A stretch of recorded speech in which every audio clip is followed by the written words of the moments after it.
মুসলমানের মরা উচিত নয় কোরআন না শিখে।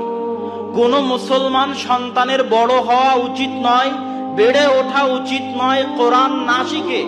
কোনো মুসলমানের মৃত্যুবরণ করা উচিত নয় কোরআন না শিখে। যাদের জীবনের সকল কিছু শেখা হয়েছে কিন্তু কি শেখা হয়নি? কোরআন শেখা হয়নি। কোথায় থাকে? মুসলিম দেশে থাকে, মুসলিম সমাজে থাকে, মসজিদের শহরে থাকে, আশেপাশে হাজারো মসজিদ থেকে কোরআন না শিখেই বড় হয়েছে। এর চেয়ে বড় লজ্জাজনক, এর চেয়ে বড় অপমানজনক কি আছে? কোরআন না শিখে মারা যাওয়া যাবে না। কোরআন না শিখে মারা গেলে আপনি বিপদে আছেন, মহা বিপদে আছেন। আমি বলেছি কোরআন ভয়ঙ্কর কিতাব। এই জন্য মৃত্যুবরণের পূর্বে আপনাকে কোরআন শিখতেই হবে। বয়োবৃদ্ধ হন, মহিলা হন, ছোট বাচ্চা হন, কোরআন শিখতে হবে। কোরআনের বরকতে বরকত মণ্ডিত হতে হবে। যেই বাড়িতে কোরআন তেলাওয়াত করা হয় না ওই বাড়ি কবরের মতো অন্ধকার, এবং যে মানুষ কোরআন তেলাওয়াত করে না তার জীবন কুকুর শ্রীগালের মতো। তার মধ্যে আর একটা পশুর মধ্যে কোনো পার্থক্য নাই, যার সাথে কোরআনের সম্পর্ক নাই।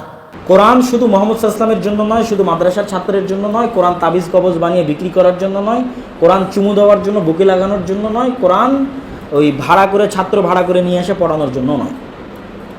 কথা কি আমার বুঝতে পারছেন? মাদ্রাসা থেকে ছাত্র ভাড়া করে নিয়ে এসে পড়লে আপনার দায়িত্ব হয়ে গেল কোরআনের? হ্যাঁ, আর একজন পড়ে আপনি নেকি পাবেন? কোরআন আপনার পক্ষে সাক্ষী দিবে? তাহলে কোরআন শুধু মাদ্রাসার ছাত্রের জন্য নয়, তাবিজ বানিয়ে বিক্রি করার জন্য নয়, বুকে লাগানোর জন্য, চুমু দেওয়ার জন্য, বা চাদর দিয়ে মুড়িয়ে তুলে রাখার জন্য, বা মাদ্রাসার ছাত্র ভাড়া করে নিয়ে এসে পড়ার জন্য নয়।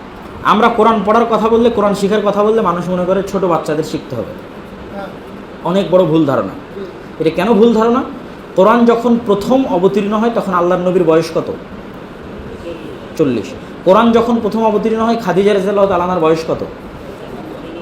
55। তাহলে খাদিজা রাদিয়াল্লাহু তাআলা আনহা যখন কোরআন শিখছেন, কোরআন মুখস্থ করছেন, কোরআন জানছেন, তখন তিনি 55-60 বছর বয়সের বৃদ্ধা। আর আবু বকর, ওমর, তালহা, জুবায়ের, আব্দুর রহমান বিন আউফ, আব্বাস, হামজা, আব্বাস আর হামজা আল্লাহর নবীর চাচা রাদিয়াল্লাহু তাআলা আনহু। চাচার বয়স ভাতিজার চেয়ে বেশি হয় না কম হয়? বেশি হয়। তাহলে প্রথম লেভেলে যারা আল্লাহর নবীর সাথে ঈমান আনয়ন করেছে, আল্লাহর নবীর বন্ধু বান্ধব, চাচা, আল্লাহর নবীর আশেপাশের, তারা বৃদ্ধ বয়সে কোরআন শিখেছে। তার মানে এই উম্মতের প্রথম অংশ যারা কোরআন শিখেছে তারা ছোট বাচ্চা না বৃদ্ধ?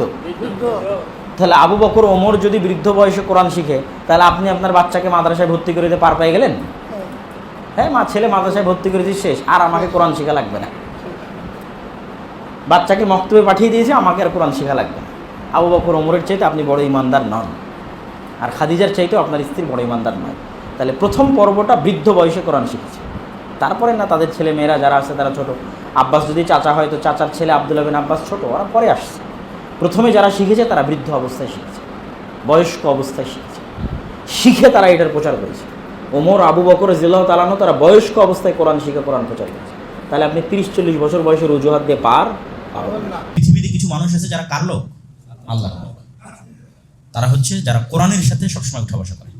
আল্লাহু আকবার। যাদের উঠা বসা চলাফেরা কোরআনের সাথে, তারা আল্লাহর লোক, তারা আল্লাহর খুব কাছের আউলিয়াউর রহমান। রাসূল সাল্লাল্লাহু আলাইহি ওয়াসাল্লাম বলেছেন, আল কোরআন হুজ্জাতুল লাকুম আও আলাইকুম। কোরআন তোমাদের পক্ষে দলিল অথবা তোমাদের বিপক্ষে দলিল।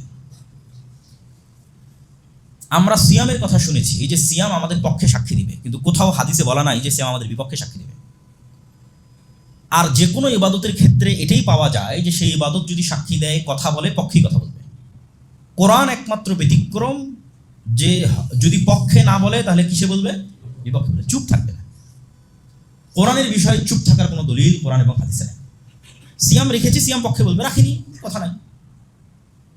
তাহলে একমাত্র ব্যতিক্রম কোরআন। পড়লাম পক্ষে বললো, না পড়লাম নাই, না পড়লাম এবার বিপক্ষে বলবে, তাহলে তো বিপদ। এই জন্য কোরআনের বিষয়টি এত সহজ নয়। পড়লাম পক্ষে বললো, শাফাআত করলো, আর না পড়লাম নাই, জি না পড়লে বিপক্ষে বলবে। হুজ্জাতুল লাকুম ওয়া আলাইকুম। কোরআন তোমাদের প্রত্যেকের হয় পক্ষে কথা বলবে, না বিপক্ষে কথা বলবে। তাহলে কোরআন যেন আমাদের বিপক্ষে কথা না বলে এর প্রস্তুতি আমাদেরই নিতে হবে।